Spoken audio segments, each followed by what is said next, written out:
E aí, Cláudio, tudo bem por aí, cara? E aí, Marcelo, tudo bem? E você? Tudo certinho. Obrigado aí Que por bom. tirar um tempo aqui do domingão aí no Brasil. Para Uhum. mim são 4h16 da tarde, para vocês já são 20 8 e e 16. 16, né? Isso. 4 horas na minha frente. Eu ainda, Uhum. ainda me lembro que no Brasil a gente fala 20 horas em vez de 8 horas, né? É, Apesar é. do tempo aqui. Mas obrigado Uhum. novamente. Cláudio, eu queria falar uma coisa para as pessoas aqui, antes da gente Uhum. engrenar no papo, mas o Uhum. Cláudio foi o primeiro episódio do podcast, né? Uhum. Quando eu comecei a gravar, quando eu tive o protótipo, a ideia, né? E o Cláudio foi, assim, a cobaia do episódio um, convidado um, e me ajudou aqui a gerar o que foi a primeira entrevista fantástica aqui do podcast, mas a qualidade do som não era legal. E Não. agora a gente tem um videocast e tudo mais. E eu falei assim, pô, Cláudio, volta aqui, vamos conversar. E vamos gerar um episódio aqui que vai ter uma qualidade de som melhor, pelo menos eu espero que tenha. A Eu minha acho que vai ter. beleza, com a minha beleza eu não posso fazer nada, mas com a qualidade de som acho que dá para a gente dar uma ajudada. E eu queria dizer É, também para o pessoal o seguinte: foi o Cláudio que me orientou no começo da minha carreira, começou a me mostrar o que era saber programar melhor do que eu sabia, aliás, bem melhor do que eu sabia.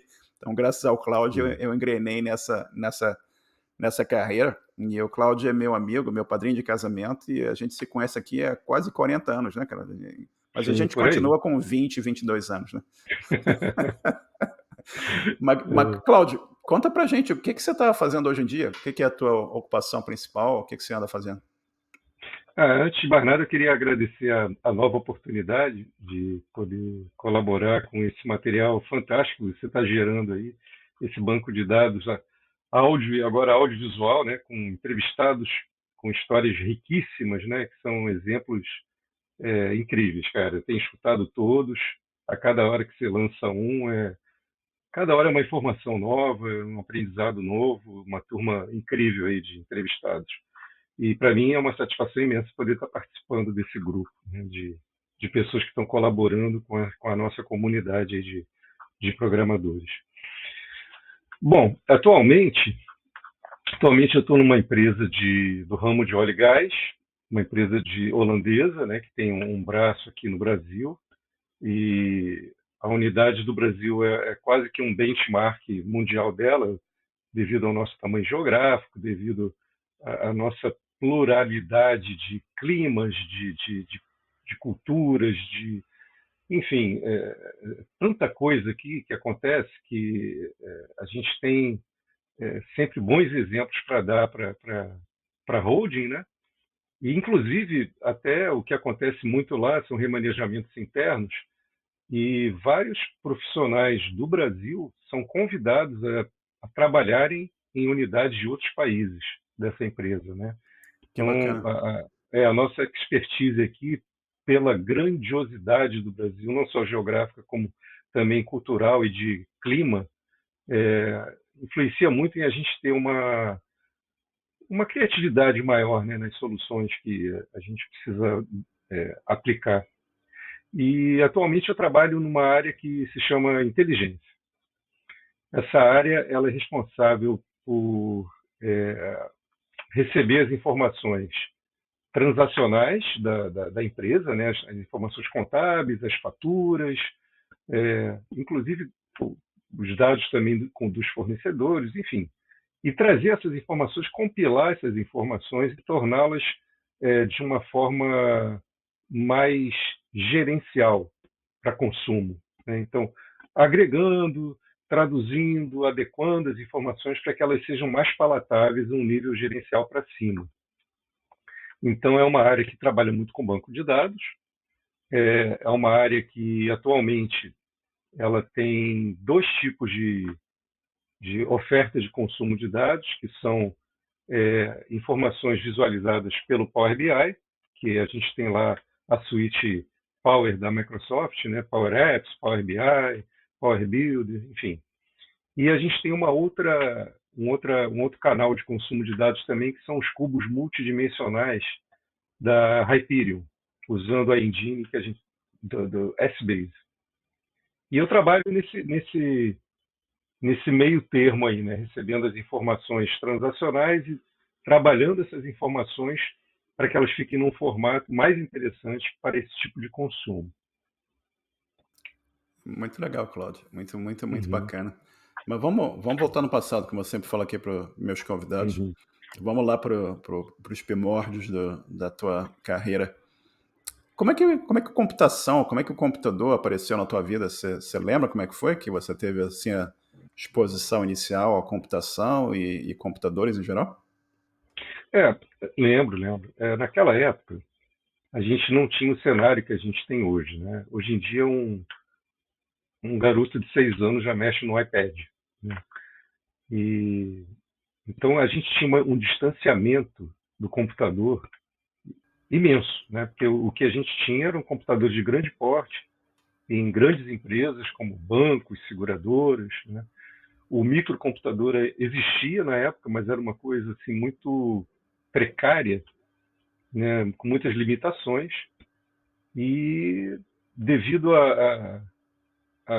ao formato educacional que a gente tem aqui no Brasil, isso é uma crítica. Eu acho que é muito precoce uma pessoa de 17 anos decidir o que vai fazer na vida, né? Eu acho que falta um pouco de. Existem pessoas que já têm essa certeza e existem pessoas que não têm essa certeza. E eu era uma pessoa que tinha algumas certezas, vamos dizer assim. Eu gostava muito de matemática, tinha uma tendência a ficar abrindo Uhum. aparelhos eletrônicos dentro de casa, então isso me levava para uma profissão engenharia, matemática. A minha sorte, ou talvez a circunstância que aconteceu na minha vida, é que meu irmão estava cursando um curso de processamento de dados na PUC. Certo. E na época eu estava prestando vestibular e ele me mostrou uma listagem de programação, um programa que ele tinha feito, e explicou assim de uma forma geral como é que funcionava aquilo. Eu me interessei, achei muito, muito bacana. E eu não tinha computador em casa, né? Apesar de já existirem aqueles TKs, TK algum número, né? Eu não me lembro muito bem. Sim, TK 82, 95, vários TKs naquela época. É isso, você conectava num gravador de fita cassete, salvava Uhum. os programas dentro da fita cassete, eu não tinha isso. Mas aí eu me interessei pelo assunto e me preparei para fazer vestibular para essa carreira, né? E acabei passando para a PUC e cursei o curso que na época era um curso de tecnólogo, não era um curso de bacharelado, não era licenciatura, era um curso de 2 anos e meio e um curso muito intenso, porque na verdade era um assunto muito novo, né? Então a gente tinha, Certo. por exemplo, o nosso trabalho acadêmico era todo feito no computador de grande porte. Uhum. Então, não tinha hoje, por exemplo, você tem notebooks com os alunos com notebooks, você tem faculdade oferecendo é, parques de estudo, de análise acadêmica com microcomputadores. Na época não era assim. Uhum. Então, meu primeiro contato foi com essa motivação, né? Uma indicação do meu irmão, fiz vestibular, entrei para a PUC e comecei a cursar o que a gente chamava do P15, que era o Uhum. Projeto 15, era o curso de tecnólogo em processamento de dados, que durava 2 anos e meio. Chegou a usar cartão perfurado lá? Cheguei. A PUC, na época, ela ainda tem esse prédio, né? A gente chamava de RDC, era o Rio Data Center. No RDC, era um prédio de 4 andares, ou 6 andares talvez, tinha no subsolo, era onde ficava o IBM/380, que era um monstro, né? Era um computador estupidamente grande. A impressora era uma coisa tão grande, tão barulhenta, que ela tinha que ficar protegida por um acrílico para que o barulho da impressão dela não atrapalhasse tanto o ambiente, né? E a nossa comunicação com o computador, ela não era direta. A gente não tinha um teclado e uma tela que a gente pudesse digitar e ver o que a gente estava digitando. Não era assim que acontecia. No subsolo do RDC, onde ficavam computadores, impressoras, tinha uma sala com várias perfuradoras de cartão. Então, aqueles ali seriam as nossas estações, vamos dizer assim. Cada aluno sentava, pegava um deck de cartão. O cartão era uma coisa assim retangular, de cartolina, que a gente colocava uma série deles, um pack deles na máquina de perfurar, E aí descia um cartão, virava para a gente, e a gente digitava, teclava numa máquina as instruções que a gente queria que perfurassem o cartão, e a cada cartão era como se fosse uma linha de código. Então, por exemplo, se eu fosse escrever A igual a 1, isso era um cartão. B igual a A vezes 2, isso era outra linha, era outro cartão. E dependendo da linguagem de programação, isso era a emoção, né, que a gente tinha, eram mais de 500 cartões. Eram muitos cartões, né? Então, por exemplo, no primeiro período da faculdade, a linguagem de programação que a gente aprendia, quer dizer, primeiro a gente aprendia pseudocódigo, a gente aprendia lógica, mas isso tudo era empacotado no primeiro período com a primeira linguagem de programação, que era PL1, Program Language 1. E era uma linguagem maravilhosa. Cara, eu adorava PL1. PL1, nossa, até hoje eu não encontrei nada parecido. Era uma linguagem muito boa, mas eu acho que já morreu. Nunca mais ouvi falar. E no segundo período era COBOL. O COBOL, por excelência, a gente escrevia muito código, mas muito código, muito código. Um monte de cartão. Muitos cartões, muitos cartões. Então, qual era o problema disso? O problema é se os cartões caíssem no chão. Porque iam sair da ordem, né, dependendo de como eles caíssem. Então, era assim, quando a gente tirava o deck de cartões da perfuradora e ia levar para a leitora de cartões, que era como se você compilasse hoje um programa. Imagina, é como se você desse um run no programa hoje, né? Executasse, por exemplo, uma rotina no notebook. E a gente levava aquele deck de cartões, ao mesmo tempo rezando mentalmente para que nada acontecesse. O operador do IBM pegava aquele deck de cartões, a gente rezava mais forte ainda, porque já não estava na nossa mão, estava na mão de outra pessoa, colocava na leitora de cartões. Aí a leitora de cartões, ela lia cada cartão em sequência de uma forma estúpida, rápida, e o deck se remontava de novo num depósito, que era o final da leitura dos cartões, ele devolvia para a gente. Aí, uma vez o deck de cartões lido, isso gerava um job, né, um trabalho dentro do computador. Então, o computador compilava o programa que a gente forneceu para ele, seja em PL1, seja em COBOL, gerava o código de máquina, e normalmente o nosso programa terminava, ou ao longo dele, tinha print, né, que seria o output na tela. Não tinha tela, não tinha vídeo.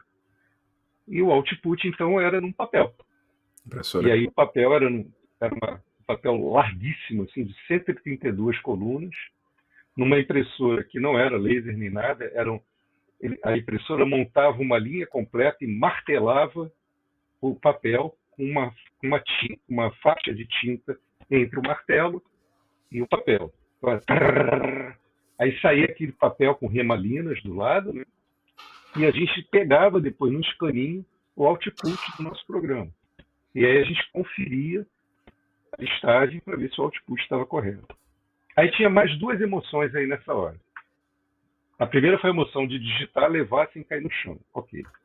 A segunda emoção era quando a gente recebia uma mensagem de abend. Abend hoje em dia tem uma galera que usa, mas eu acho que isso não é um termo mais muito utilizado, não. Abend 0C7.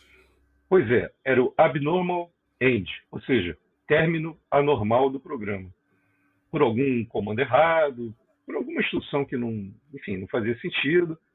E aí a gente tinha que tentar achar aí a listagem ela não levava só o output, não, ela levava também o código do programa. Então era uma forma que a gente conseguia ler o que a gente tinha digitado, uma linha em cada cartão, na listagem aparecia o programa todo. Então ficava mais fácil de entender o que a gente tinha digitado, né? E a gente podia fazer também uma coisa que a gente chamava de chinês, né? Vamos fazer o chinês do programa. Então a gente pegava um rascunho e ficava simulando o computador. A cada comando que a gente lia, a gente fazia no rascunho o que o computador faria na memória dele. A gente vê qual era o erro. É o debug. O debug, exatamente. Só que era no lápis, papel e caneta, enfim. Uhum. E um outro drama que tinha também era se o nosso programa estava mal programado e entrasse em loop. E aí a listagem não pararia, né? Porque imagina, se ele entra em loop e a cada iteração ele imprimia alguma coisa, o operador tinha que ficar atento para parar tudo. E aí ele forçar um abend, né? Aham. Senão ia ficar uma loucura, né? É. Mas Você- eram bons tempos. Eu acho que Sim, sim. foi muito interessante. É Apesar dessa bem. história macabra aí, foi muito interessante. É. Não, essas histórias são muito interessantes e você tem que parar para pensar também que hoje em dia você tem um programador, você tem tela grande, ou muitos têm mais de uma tela, né? Mais de um monitor. Você Uhum. tem monitor sei lá, a tecnologia hoje de tela totalmente diferente da época que a gente. Quando a gente, eu e você, a gente estava trabalhando na Internacional Seguros, a gente tinha até um monitor de fósforo verde, lembra? Que era só a tela, Lembro. não tinha cor, né? Era tudo verde. Isso. Tons de Você. verde, né? Tinha o verde mais claro. Tons de verde, né? Eu ainda lembro que Tons eu de fiquei verde. horas procurando um erro no programa em Pascal, porque eu comentei 1000 linhas de código e eu não conseguia perceber que era um verde mais claro ou mais escuro, né? Pois Mas, é. e coisas do tipo. Você falando tá me lembrando que também, né? Hoje em dia o pessoal tem o teclado mecânico, se bem que os teclados, a gente até tem uns teclados interessantes naquela época que pintou, que a gente começou aí para microinformática, né? Mas a Uhum. evolução do ferramental, essa coisa de você ter cada cartão era uma linha, meu Deus do céu, imagina hoje É. com o volume de código que você gera nas Nossa. aplicações, né? A É. evolução é bastante grande, né? Mas, Cláudio, você na PUC, você estudou, você terminou o P15, e você, eventualmente, você foi dar aula, né? Você foi dar aula na estrutura de dados, se eu me lembro bem. E como é que Sim, foi? sim. Você já saiu direto do curso para dar aula? Ou como é que foi o término do curso e a tua entrada no mercado profissional e também a oportunidade que apareceu para você dar aula na PUC? É, assim, antes de falar um pouco disso, só para situar melhor, geralmente as pessoas que entravam para o P15 também tinham um curso, se eu não me engano, na UFRJ, na época, que era um curso que também formava profissionais na área de informática. Mas geralmente as pessoas elas não tinham, como existe hoje, nenhum conhecimento prévio, nenhum. Então, só para deixar isso claro, a maioria, mais de 90% das pessoas que chegavam no primeiro período, eles estavam vendo pela primeira vez uma coisa que nunca tinha sido mostrada, debatida, não era comentada, não tinha nada, nada, zero, zero. Então, muitas pessoas tiveram muitas dificuldades de entender o que é a lógica de programação, né? O que é um comando depois do outro, o que é uma memória de computador, o que é uma variável. Nossa, isso Hum. era uma coisa assim realmente fora do normal para nós naquela época, né? E aí, o P15 era um ótimo curso, os professores eram excelentes, nossa, aprendemos muito ali. E o bacana do curso, eu não sei como é que está hoje, tá? Eu me afastei muito da área acadêmica, já tem uns bons anos. Mas a gente aprendia, é, é, tinha uma matéria lá de sistemas, por exemplo, que a gente aprendia coisas de mais baixo nível possível, né? O que acontecia quando você mandava um comando para a máquina? Como é que ele era traduzido para a linguagem assembler? Como é que essa linguagem executar? Como é que os comandos eram executados, né? E a gente tinha uma noção muito interessante de tudo que acontecia dentro do computador. Tanto é que tinha uma eletiva lá que eu fiz, que era Assembler, que é a linguagem de máquina, para você sentir a barra de como é que era a linguagem Assembler, a prova final dessa matéria era escrever a palavra Flamengo ao contrário. Quer dizer, hoje, se você fizer isso numa linguagem mais moderna, é a coisa mais simples que existe. Só que em Assembler era muito complexo, né? E aí, ao longo do curso, eu acabei fazendo uma matéria que era obrigatória, de quinto período, chamada Estrutura de Dados. E eu me encantei demais com essa matéria, cara. Olha, foi um divisor de águas. E não que eu não gostasse das outras, tá? Eu adorava sistemas, banco de dados. Nossa, tinha lá. As linguagens de programação também eram muito bacanas.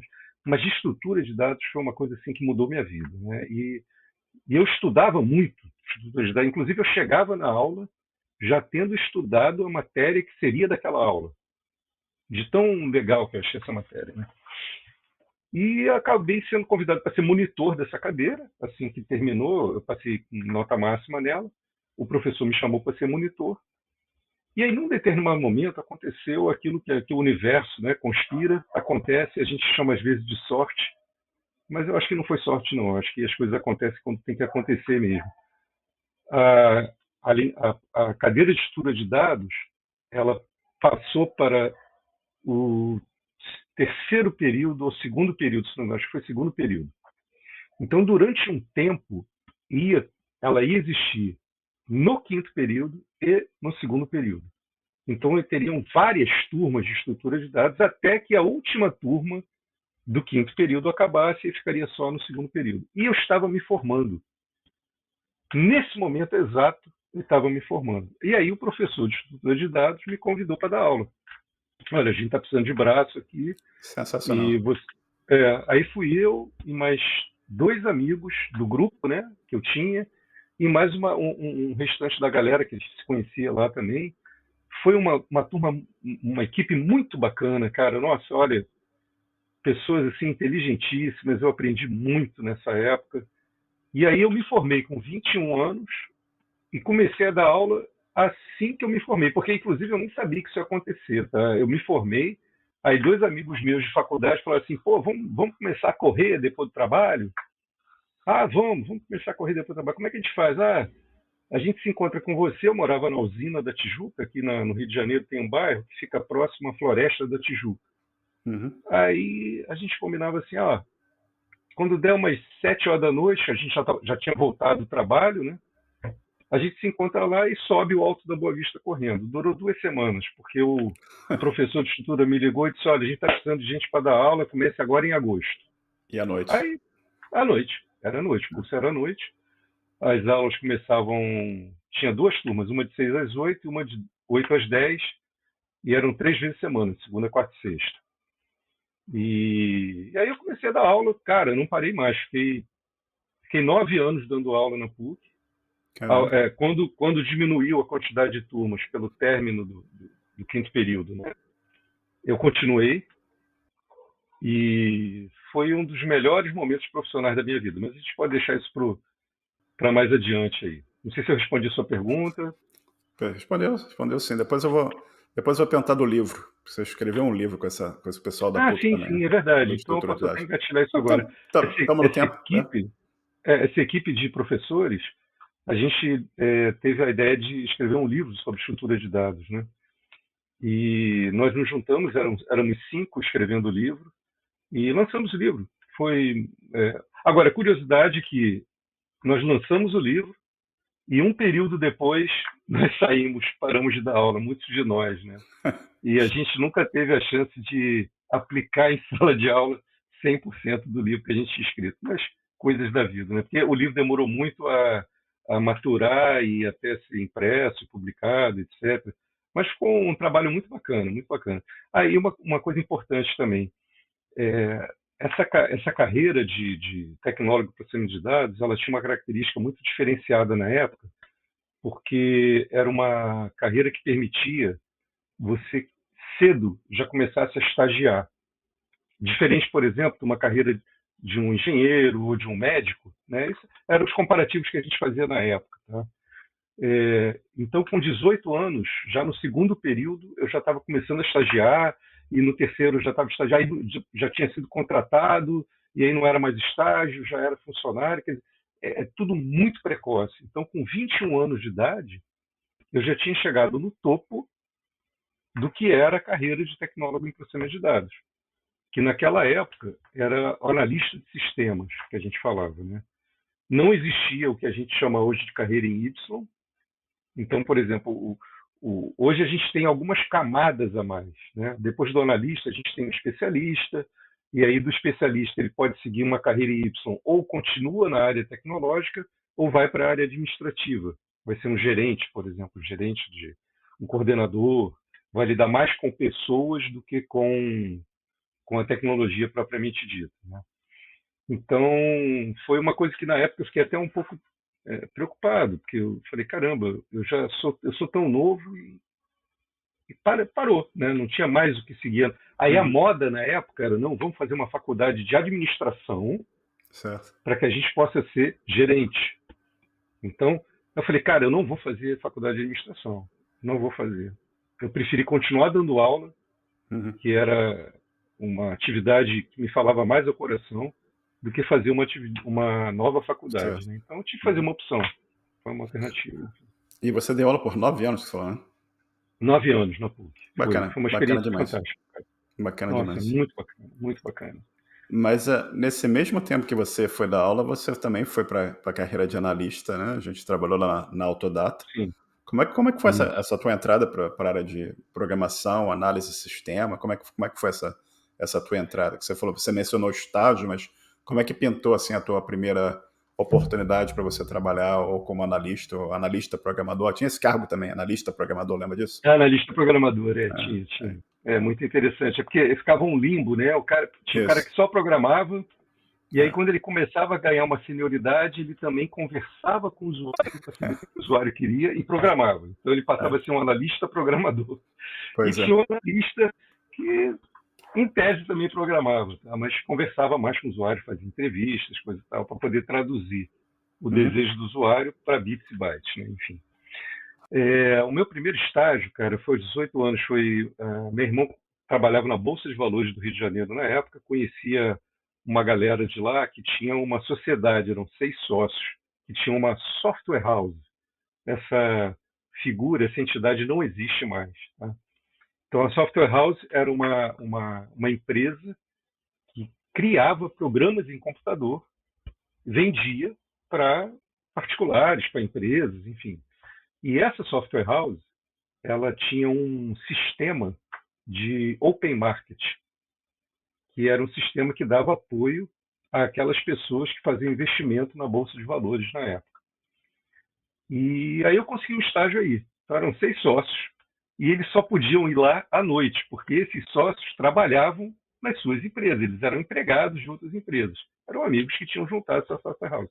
Então eu passava o dia inteiro numa empresa que não era deles, era uma sala de um dos sócios, que era uma outra empresa que fazia outra coisa, e eu ficava no meu cantinho lá, trabalhando no microcomputador na época, era um Commodore, com uma placa CPM80, e a linguagem que a gente usava era Basic, MBasic, e o sistema operacional era o MS-DOS.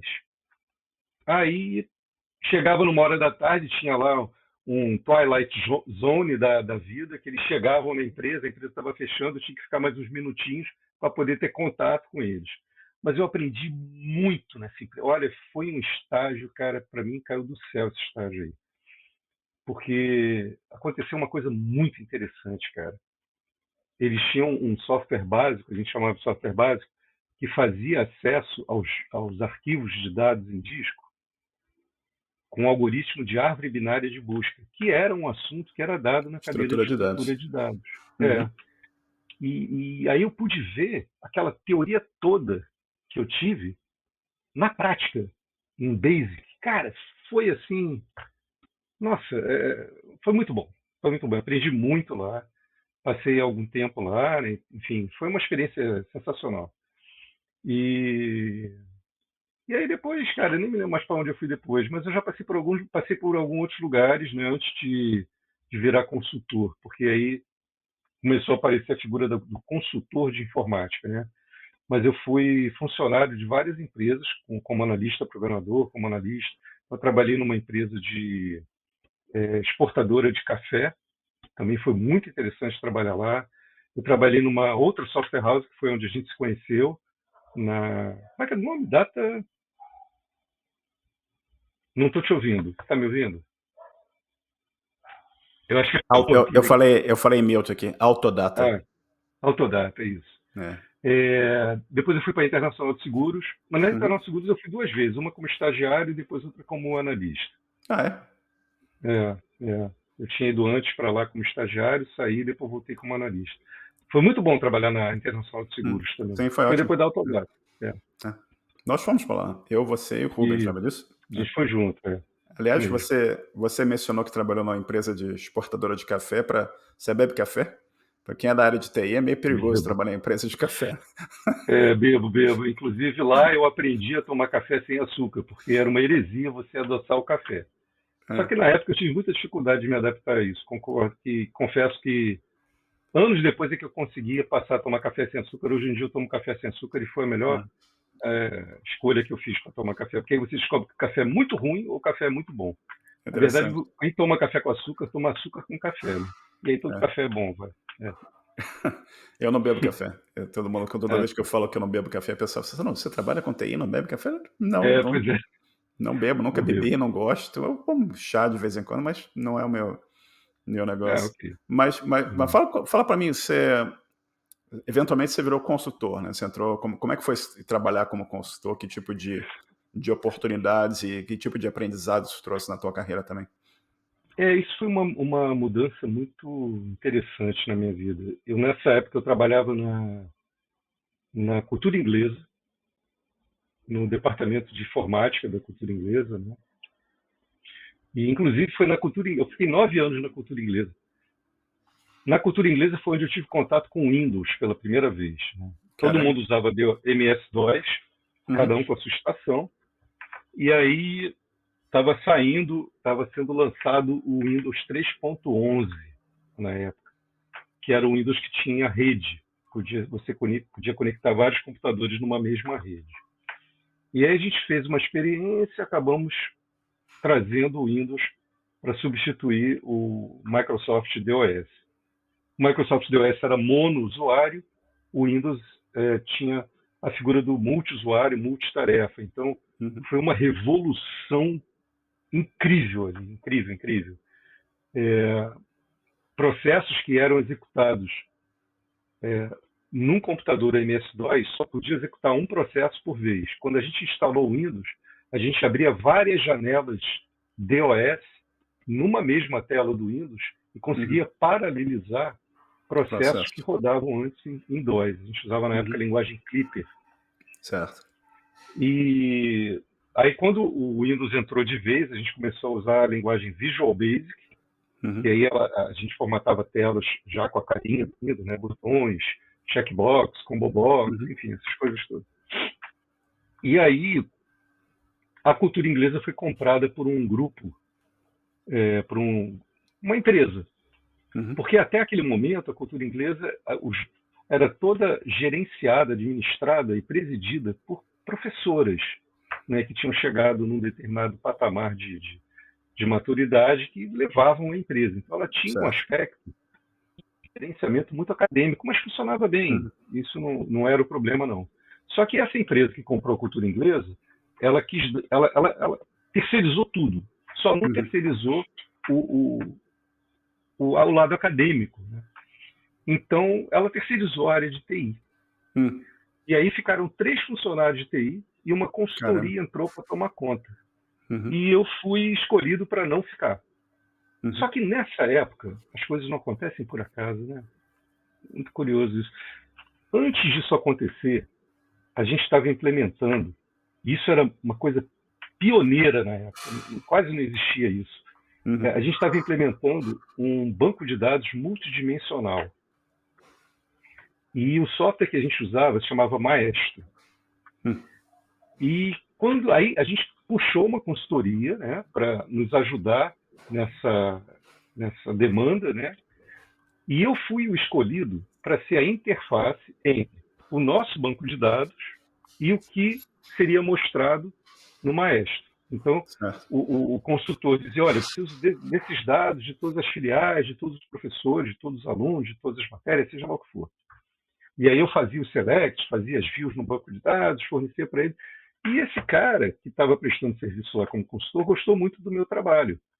E aí, quando ele soube que eu ia ficar desempregado, ele me chamou para trabalhar na consultoria dele.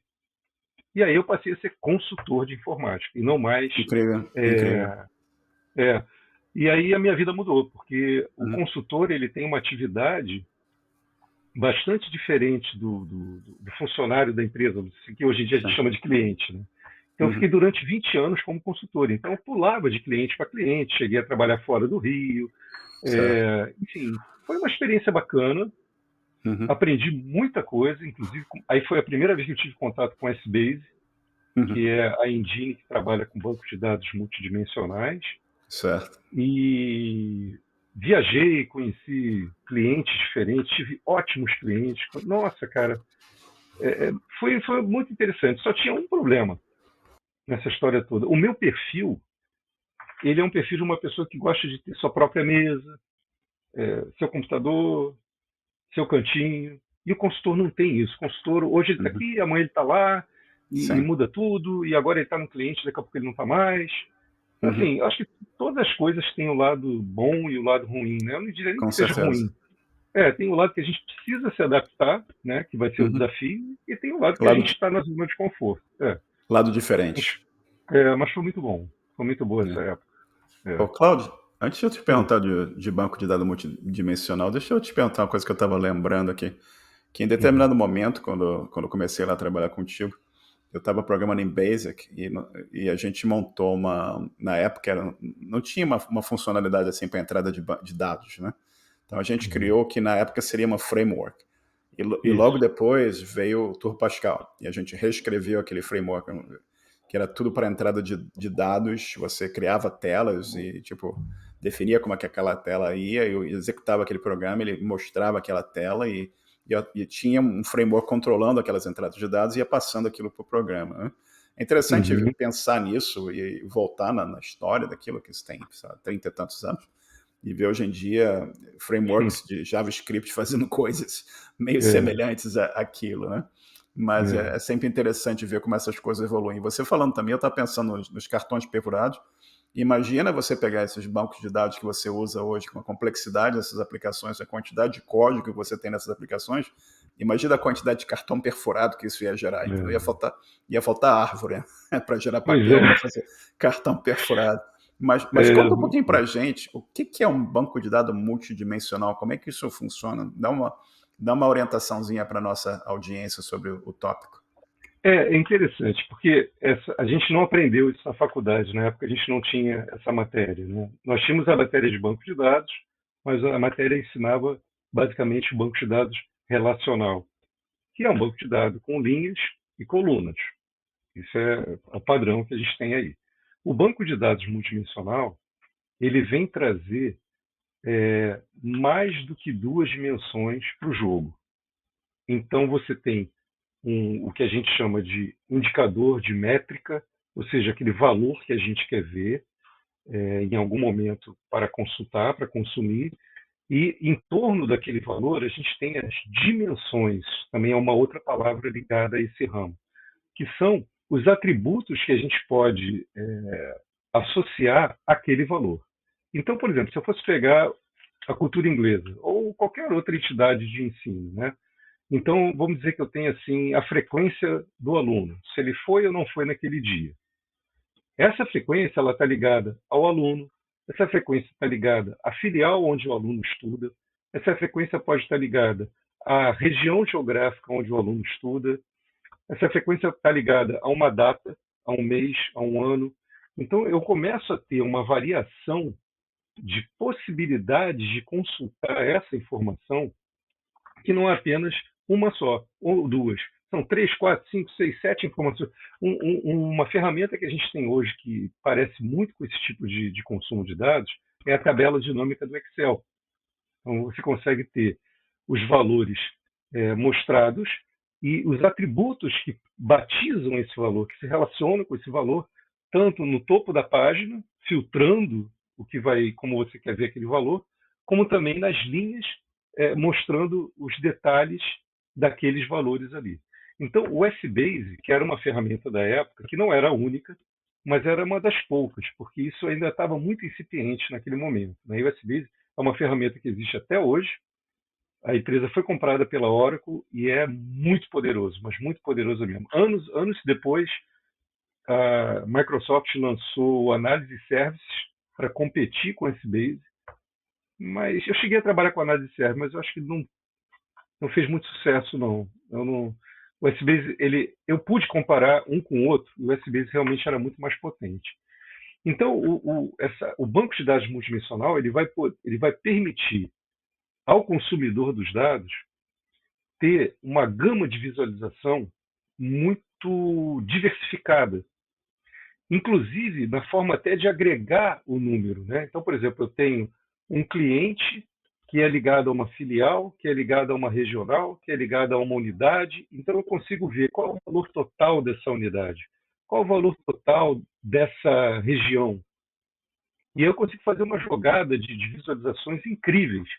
A gente tem o Excel como uma ferramenta e, mais recentemente, o Tableau, o Power BI são ferramentas que lidam muito bem com esse tipo de organização de dados, né?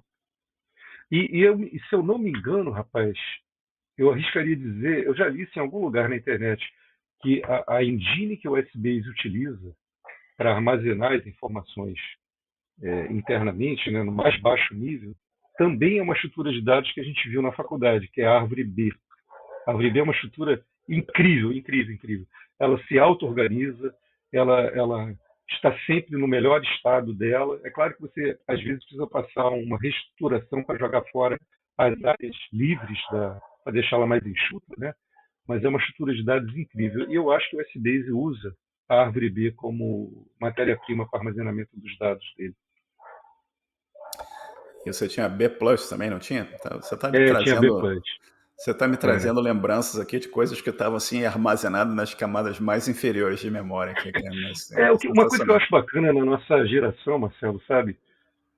É muito curioso, porque hoje lá no meu departamento, eu lido com um pessoal muito jovem, sabe? Uhum. Tem pessoas lá de 28, 25 Sim, sim. anos, e eles chegam de uma escolaridade, vamos dizer assim, muito diferente do que a gente, quando chegou no mercado, quando nós Uhum. tínhamos 20, 25 anos, né? Uhum. Então, a sensação que eu tenho é que eles estão muito distantes, e naturalmente, isso acontece naturalmente, isso Sim. não é nem uma crítica, não. Eles Uhum. estão muito distantes do âmago do processamento Uhum. dos dados, entendeu? Quer dizer, eu me lembro que em PL1 eu tinha variáveis no programa, nos programas que eu escrevi, que era bit. Então eu conseguia dizer se uma variável era do tamanho bit, sim ou não. Hoje em dia, a RAM não é mais um problema, Sim. o disco não é mais um problema. Quer dizer, eu programei em computador cuja memória RAM era 64K Uhum. bytes. Então a gente fazia uma ginástica incrível para o programa caber Cadê? É. naquele espaço. Hoje em dia você tem um complexo de várias unidades interligadas, escalamento de memória RAM, de disco, então você arrebenta aí, faz o que você quiser, e quando precisa de Uhum. área ele pega, quando precisa ele descarta. É outro mundo, né? Mas eu digo para você, eu acho que essa escola que a gente teve de raspar bit, ela trouxe para a gente um conhecimento bem interessante, bem Não, com interessante. certeza. Mas se você parar para pensar, é, por exemplo, você usou cartão perfurado. Uhum, Eu, na época que tinha o P15, tinha um curso na UERJ, que é onde eu estudei, e tinha um curso no Fundão também, na UFRJ. Eu uhum. dei sorte que a IBM doou um 43, acho que um 4341 que eles doaram para a UERJ, e doaram vários terminais, aqueles terminais grandes, brancos, com a tela verde, né? Eu acho que era Verde. 3270, sei lá, enfim. Isso, isso. E graças à Uhum. doação, e a Itautec doou vários microcomputadores. Então, no meu curso, eu nunca usei um cartão perfurado. Então, de Ah, uma, que de uma bom, certa, de que uma bom. certa forma, já Uhum, isso que você estava descrevendo de algumas pessoas que estão trabalhando com você já não tem aquela exposição a certas coisas que nós tivemos. Eu não tive exposição ao uhum, cartão perfurado. E, de uma uhum, certa forma, também, eu já fiz aplicação para o iPhone, já fiz aplicação para o Android. Tem certas coisas que o framework que você usa usando com o Objective-C ou com o Swift ou com o Java, que já te preserva de certas coisas que você não precisa fazer, coisas como exatamente. garbage collection e outras coisas a mais. Então, de uma Isso. certa forma, essas gerações mais novas, elas estão se utilizando de outras coisas que foram criadas antes deles entrarem no mercado, né? E Os desafios são outros, né? os desafios são outros, né? Você São tem que outros, hoje exato. lidar com. Eu ainda lido com algum desses problemas, mas você precisa ter aplicações a scale, né? Você vai ter pessoas usando a sua aplicação. Na nossa época, por exemplo, a gente estava na Autodata, você tinha uma pessoa no andar de baixo do prédio usando a aplicação que você estava criando, né? Hoje Uhum, você coloca alguma coisa online e você tem milhares, se não milhões de pessoas usando uhum, o que você está fazendo. Eu trabalho em empresa que produz aplicações que são usadas por milhares de pessoas e muitos dos nossos uhum, clientes estão usando nossa aplicação para servir milhões de clientes pelo mundo, né? Então a uhum. complexidade disso é bastante grande, né? O nível de é diferente, né? As coisas, É os diferente. problemas vão evoluindo, né? Você está aí a AI explodindo aí para toda uma É. gama de aplicações novas e oportunidades diferentes também. Mas o que eu acho que é muito interessante para nós, que já estamos na estrada há um bom tempo, né? Que nem quando a gente começou, nem eu nem você tinha cabelo branco, nem barba branca. É. Mas eu acho que a gente viu um monte de coisa interessante, entendeu? Eu acho Sim. que uma coisa que eu estava até comentando com outra pessoa hoje, a gente viveu Uhum. uma época que o volume de informação disponível para nós era muito pequeno, né? Muito. Você falou do lançamento do Windows. Quando pintou o Windows, não tinha livro em Uhum. português. Era tudo livro em Não. inglês. Se você não falasse inglês, você Não. estava errado. Não tinha nada para você ler. Você quer Não. programar ou em Visual Basic, o que seja, literatura, era tudo em inglês. E não só Uhum. isso, você ia na ciência, lembra da Ciência Moderna, lá no centro do Rio de Janeiro, a livraria no Ainda subsolo? existe. Ainda Ainda existe. existe? Que legal, cara. Então Ainda agradece existe. eles, porque eu ia lá de vez em quando, não Uhum. tinha grana para comprar um livro em inglês, que era uma fortuna. Eu abri o É. livro e lia lá Uhum. como é que funcionava, entendeu? E eles tinham É. revista, Dr. Dobbs, e tinha Byte, PC Magazine. Então eu acho que a gente viveu uma época que ainda tem isso hoje, né? O hobbyista, o cara que está tentando criar uma coisinha. Você hoje tem coisas como Raspberry Pi, você tem Arduino, o pessoal que já gosta de fazer as coisas do hardware, né? Você brinca lá com seus LEDs, com seus, como chama aquilo, os resistores e tal, e você monta o seu circuitozinho. Cara, o que a gente tem hoje é um volume absurdo de informação, um volume Uhum. absurdo de ferramentas, entendeu? Acho que não tem nada que você não queira aprender, ainda mais hoje. AI, você vai no ChatGPT ou vai em qualquer outra ferramenta aqui, você fala assim, monta Uhum. um programa de estudo, eu quero aprender, sei lá, eu quero aprender bancos de dados multidimensional. E o treco vai montar uma lista de estudo para Sim. você, e você vai lá e você estuda. E, E cara, se você pegar um texto em inglês, você pede para traduzir na hora. é impressionante. E não É. só isso, o ChatGPT entende português, né? Se você perguntar em português, É, ele pois é. vai te responder em português, né? Você vê É outro mundo. Outro mundo. essas coisas estão sendo treinadas em informações que estão na internet, né? Uhum. E se você... Um amigo meu tinha uma ideia interessante. Ele falou que... acho que foi o Paganini que falou isso. Todos nós somos LLMs, né? Large Language Models. Alguns são treinados em mais dados do que outros. Alguns são treinados em dados melhores do que outros, né? Então, Uhum. mas enfim, e É. cara, voltando à tua evolução aqui, você virou consultor, você trabalhou, você falou 20 anos como consultor. Como é que Uhum. você chegou na Supergasbras? Foi... Assim, eu fui consultor da Supergasbras em dois momentos, né? Ah, tá. Um em 2002, se eu não me engano, a gente implantou um sistema de orçamento e, aliás, eu queria abrir um parênteses aqui, uma coisa que também contribuiu muito com a minha vida Uhum, profissional. Na faculdade tinha uma cadeira eletiva, você escolhia as eletivas, né? Tinha um leque lá, você poderia sair da faculdade sem ter cursado alguma cadeira eletiva, nem nunca ter passado por ela, mas tudo bem. E aí tinha uma cadeira eletiva chamada Sistemas Parametrizados, que, que eu me interessei e falei, pô, que interessante isso. Aí eu fui perguntar para a coordenadora do curso, o que é sistemas parametrizados? Olha, só o professor sabe. Eu falei, tá. Bom, eu vou me matricular então. Aí a primeira aula do professor foi sobre a vida dele. Então, me lembro que, assim, eu vou chutar aqui, porque realmente esse detalhe, a esse nível eu não lembro, mas ele era filho de italiano, com grega, morou em Londres, cresceu na França e morava agora no Brasil. Era um negócio desse. E sistemas parametrizados, ele ensinava como parametrizar sistemas. Ou seja, você construía uma inteligência de programação tal que o que você traria de insumo para aquele processamento, tudo seria previsto e naturalmente bem recebido e processado para que o output atendesse à necessidade. Então, lá dentro, a programação em si, ela era hiperinteligente. Você tinha que prever todas as possibilidades possíveis de entrada e para tomar todas as decisões necessárias para atingir o resultado desejado. Isso mudou minha vida de programação, né? Eu passei a pensar nos meus sistemas em que eu programava, todos de forma parametrizada. E essa minha primeira ida para a Supergasbras em 2002, o sistema que eu implantei ele foi em VBA Excel e ele era todo parametrizado, a ponto do usuário não precisar mais de mim. Por quê? Sempre foi o meu objetivo, profissionalmente falando, né? Me dava uma demanda, eu tinha que fazer tal projeto, tal sistema. Eu tentava construir aquilo de uma forma tal que não fosse para mim, fosse para quem chegasse depois de mim e que não me ligasse, me deixasse livre para eu continuar o meu caminho. Então, além de boa documentação na programação, eu tentava parametrizar o máximo possível para que qualquer necessidade que o usuário tivesse, diferente daquela primeira que ele tinha definido, ele poderia aplicar ali. Então, por exemplo, eu vou dar um exemplo aqui. No sistema de orçamento, a gente tinha várias guias Excel em que o usuário fazia o input de dados de orçamento para determinadas contas contábeis e centros de custos. Cada guia era para um determinado assunto. Muito bem, você imagina se ele ficasse tendo que precisar da minha mão de obra para criar uma guia nova.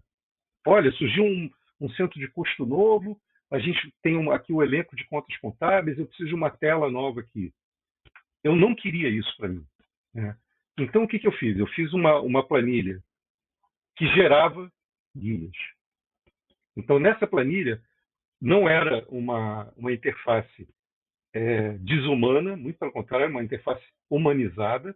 O usuário desenhava praticamente quais eram as contas contábeis, os períodos, os centros de custo que ele queria trabalhar, e essa planilha matriz gerava uma planilha filha que já tinha os inputs necessários que ela ia usar ao longo do tempo.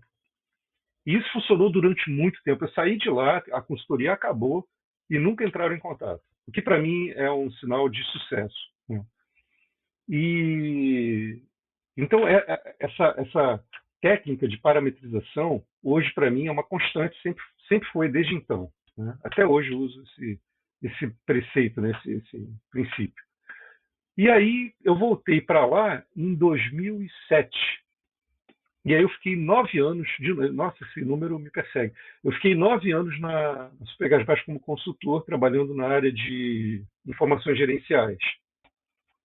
E eu tive a chance de criar vários projetos, olha, muito altas experiências, cara, oportunidades incríveis, incríveis mesmo.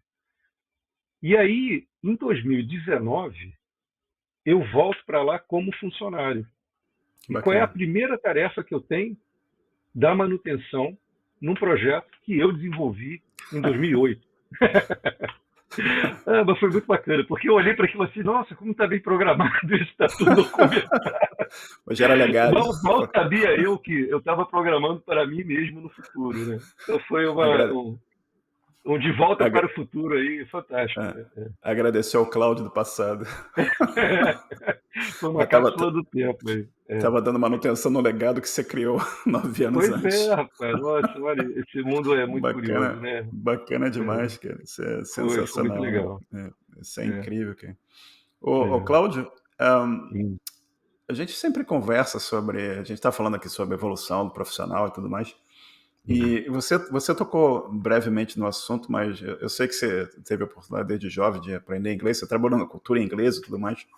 E como é que você viu a importância de ter aprendido inglês e ter tido exposição em inglês na tua carreira profissional e no teu aprendizado também, na tua evolução como um todo? Eu tive a chance de começar a aprender inglês, isso foi um privilégio na época, né? Antes dos 7 anos eu comecei a aprender inglês, porque meu pai ia e foi convidado a fazer um curso de mais de um ano fora do Brasil. Eu era criança e ele preparou toda a família, eu, meu irmão, minha mãe. Começamos a aprender inglês, porque a gente ia morar fora do Brasil. Ficamos 1 ano fora, na Inglaterra. E a criança ela tem uma facilidade muito grande de assimilar uma língua estrangeira, né? Então eu voltei de lá aos 7, 8 anos de idade com muita fluência, tanto no entendimento quanto na fala, né? Tanto é que eu voltei, meu pai me colocou no curso de inglês para permanecer com esse mesmo nível, né? Vamos dizer assim. E quando eu chego na faculdade, o que acontece? A área de informática, ela, naquela época, a 99% do material era em língua inglesa, né? Então, não tinha outro jeito. A gente tinha que saber. Tanto é que na faculdade, no curso da PUC, tinham 2 períodos de inglês técnico.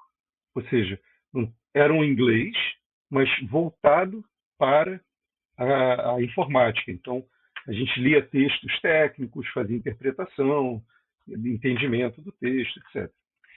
E hoje, assim, o inglês foi fundamental para mim naquela época por causa disso, né? O material de estudo era em inglês, a gente não tinha um Google Tradutor, não tinha nada disso, enfim. E foi fundamental para mim.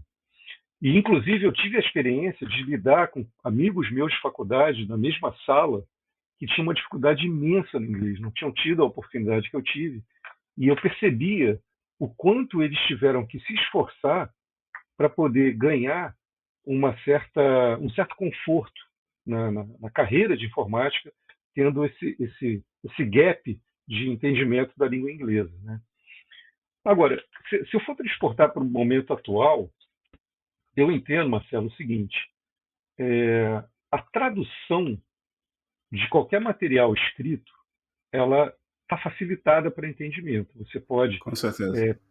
traduzir coisa e tal. Aonde que o inglês vai fazer a diferença, né?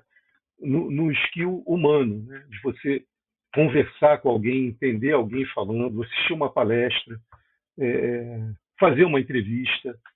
Então, eu acho que o diferencial do inglês hoje, ele está muito mais na comunicação em tempo real do que no material escrito.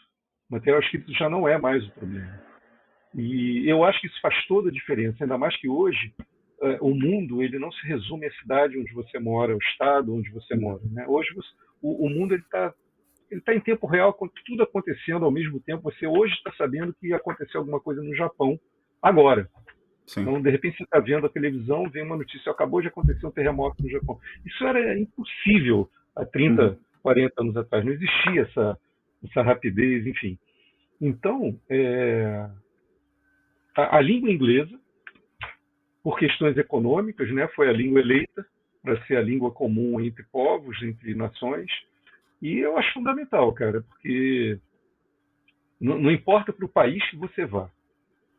Se você fala inglês, se você entende inglês, a sua recepção, a sua zona de conforto nesse lugar estranho a você num primeiro momento vai ser muito mais amigável, vamos dizer. Você vai ficar muito mais confortável ali, sabendo um nível, pelo menos, básico de inglês, né, de conversação. Eu acho que é fundamental isso. Eu sou exemplo vivo disso, né? Pois é. Verdade. Mas o que eu vejo hoje do inglês também acho que tem duas coisas que eu queria adicionar aqui. Uma é você continua tendo tecnologia de ponta aparecendo, né? E em geral aparece primeiro em inglês, né? Então você tendo domínio do inglês certamente vai te dar acesso a informação que não existe ainda em outros idiomas, né? Perfeito. E outra coisa, você mencionou isso brevemente, mas também o leque de oportunidades é maior, né? Você vai ter a oportunidade de trabalhar para fora do Brasil, eu tenho no trabalho colegas que estão no Brasil e que trabalham com a gente porque eles têm domínio de inglês. Sem o domínio do inglês, eles não estariam trabalhando com a gente, que ficaria muito difícil você interagir com um time que tem pessoas de várias nacionalidades e todo mundo fala inglês. Tá? Então, isso abre um leque de oportunidades bastante grande. Como você falou, tanto você como eu tivemos o privilégio de começar cedo a aprender inglês, mas acho que a gente deve sempre incentivar, né? E não só isso. Aqui no Canadá, o nível de educação é altíssimo, né? E eu cheguei aqui, era bastante comum. Eu tinha mestrado, mas tinha um monte de gente com mestrado, um monte de gente com doutorado. Entendeu? Você vai para o trabalho aqui, é bastante comum eu ter pessoas que falam 2, 3, 4 idiomas, entendeu? Uau, E bacana. eu tenho pessoas que eu conheço aqui que o cara fala cantonês, alemão, inglês, e impressionante. Entendeu? E fala bem, não fala mal, não fala bem em todos os idiomas, entendeu? Mas Inclusive, antes da pandemia, eu não sei como é que está isso agora, tá? Mas existe aquela figura do nômade, né? Tem alguns nômade profissionais da digital. área de informática, eles mudam de cidade, eles não Sim, sim. têm apego, a É. cidade onde mora. Uhum. E apesar de você poder trabalhar remotamente para uma empresa, eles Uhum. estão disponíveis a mudar de país a cada momento. Sim, Eles sim, estão em algum lugar sim, diferente do mundo, né? sim. E nessa hora o Tem várias, inglês vai. é, tem várias empresas que trabalham assim também, remote first, né? Por exemplo, GitLab, que é um competidor do GitHub, eles são Uhum, totalmente remotos, eles não têm office, entendeu? Isso você tem um uhum, custo menor operacional, que você não tem prédio, você não tem pessoal sim, gastando energia da empresa, você não tem pessoal tomando café da empresa ou comprando papel para impressora, entendeu? é, Mas tem certas. É um modelo de business diferente, né? Tem várias pessoas que eu conheço que são nômades digitais também. Não tem, uhum. fica tipo um tempo aqui no Canadá e chega no verão, vai para Europa ou vai para outro canto Isso, qualquer que está afim de estar, entendeu?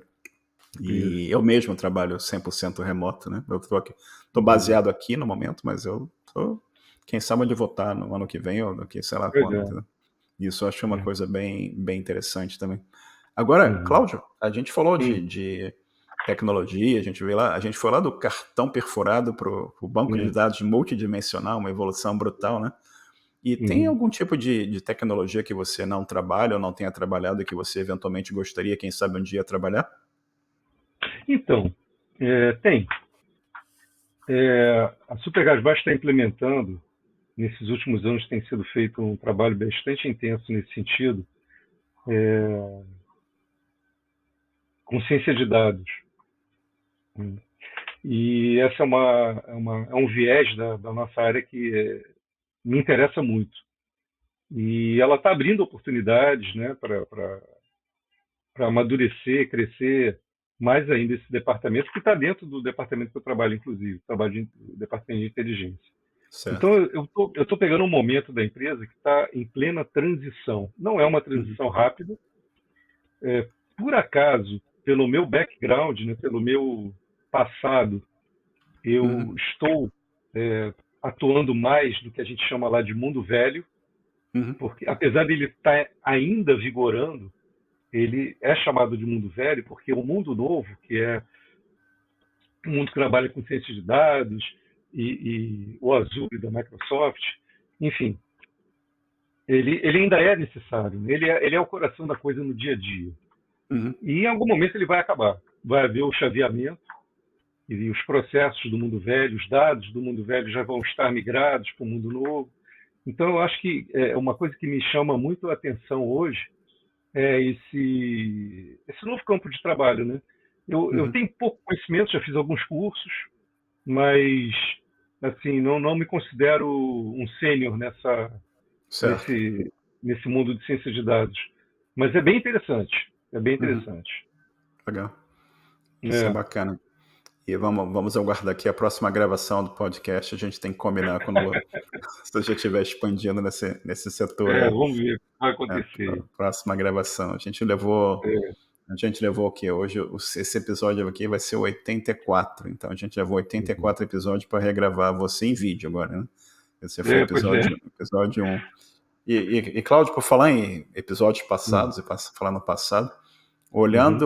olhando a vida aqui, a profissão e tudo mais, você teria feito alguma coisa diferente, olhando para trás? Alguma coisa que você gostaria de ter tido a chance de modificar? Cara, olha, uma coisa que eu acho que eu gostaria de ter feito é não ter largado a área acadêmica. Uhum. Eu acho que eu tive uma satisfação muito grande dando aula. Eu acho que eu me encontrei profissionalmente nessa carreira, né? E assim, eu até sei os motivos pelos quais eu tive que largar a Uhum. faculdade como professor. Assim, não me arrependo porque eram motivos Certo. importantes na época, né? Pertinente. Mas, mas talvez eu pudesse, se eu pudesse voltar, ou enfim, talvez eu tentasse conciliar com mais vigor a dualidade de trabalho e aulas, né? Para ver se até hoje eu conseguiria manter essa prática, né? Que eu acho que foi muito importante para mim. Eu aprendi muito. Eu acho que o professor ele tem muita coisa para passar de informação, mas ele aprende, cara, diariamente. É um aprendizado incrível, cara. Uhum. Nossa, eu acho que é uma carreira pouquíssimo valorizada.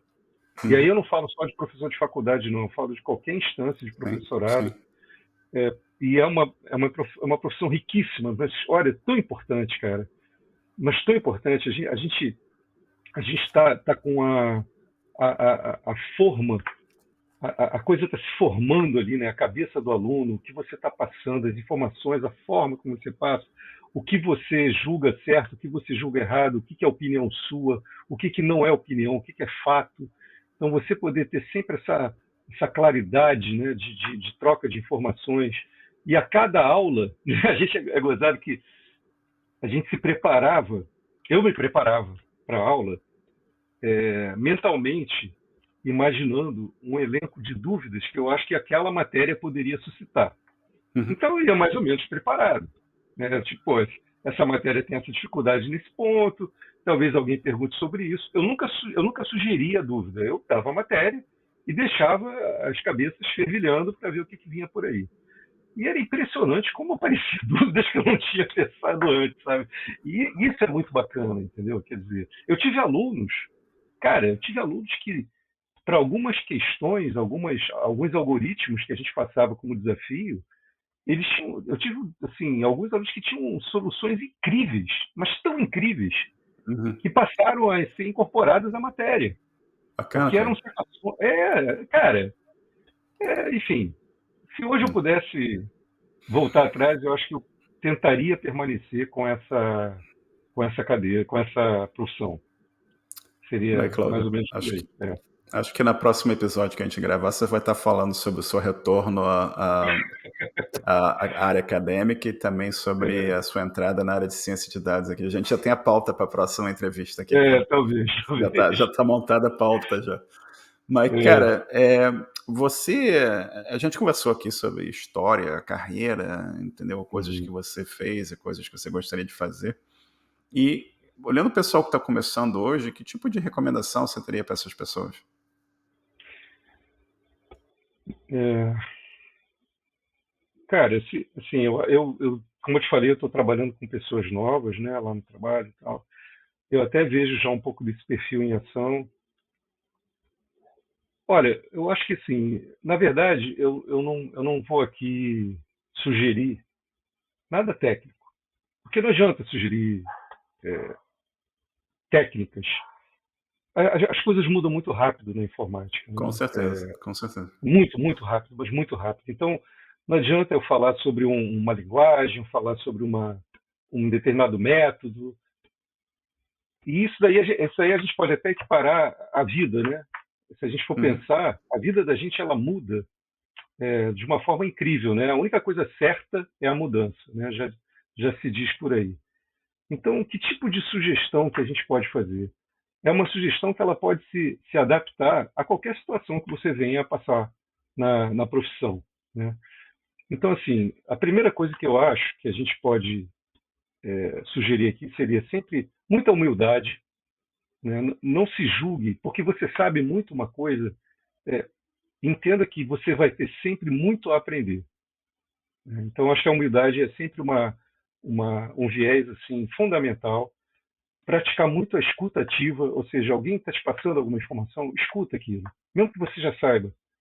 Vê se depois daquela vírgula vem uma informação que você não sabe ou que você via de uma forma diferente, né? Ângulos diferentes são importantes.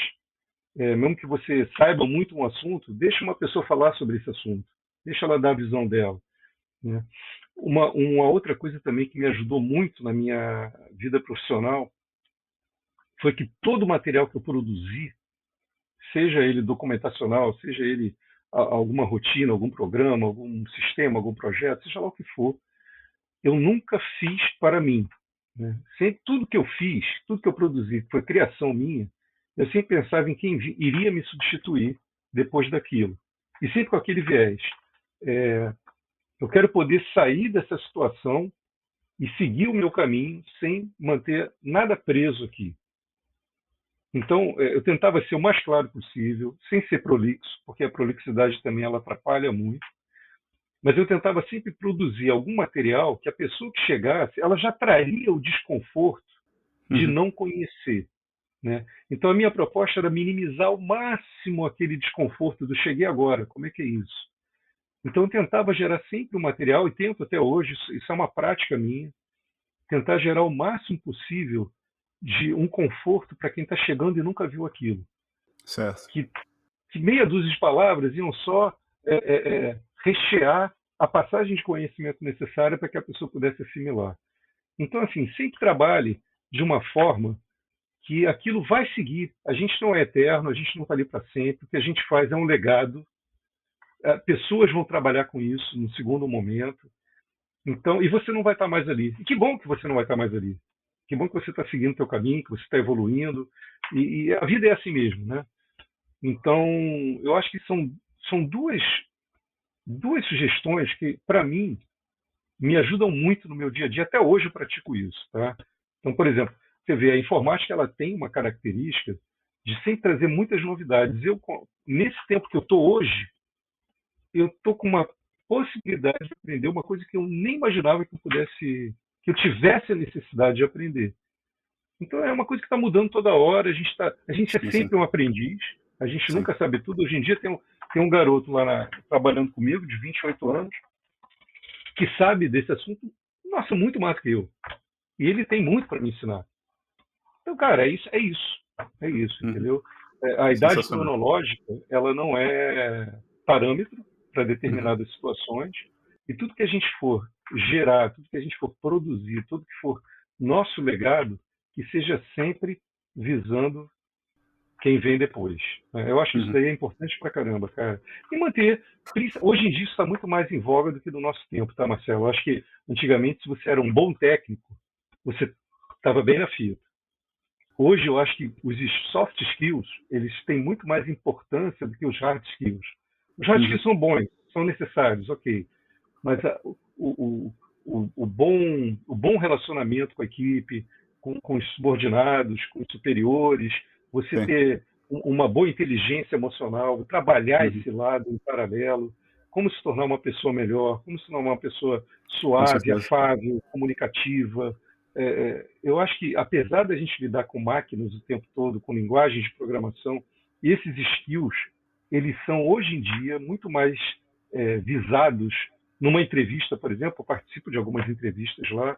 A comunicabilidade, o estar à vontade para falar, o falar bem, isso daí pesa muito, cara, pesa Uhum. muito. Isso daí, se você tem alguma dificuldade, se a pessoa tem alguma dificuldade de comunicação, trabalhe esse lado. Sim, sim. A inteligência emocional também é muito importante. Fazer uma terapia, fazer alguma atividade que faça evoluir esse outro lado, entendeu? Que não é Uhum. só o Uhum. técnico, né? Isso pesa muito.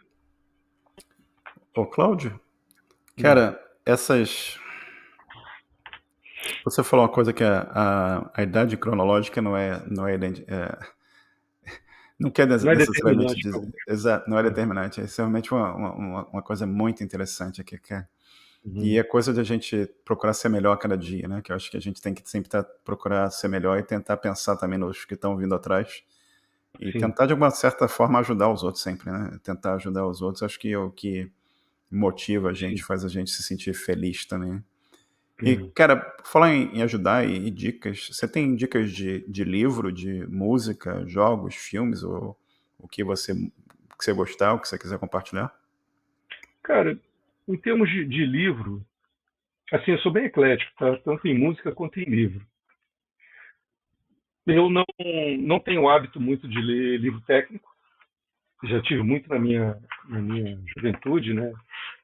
Hoje em dia eu tô lendo muito livro de... Cara, sou muito eclético. Atualmente estou lendo Grande Sertão Veredas,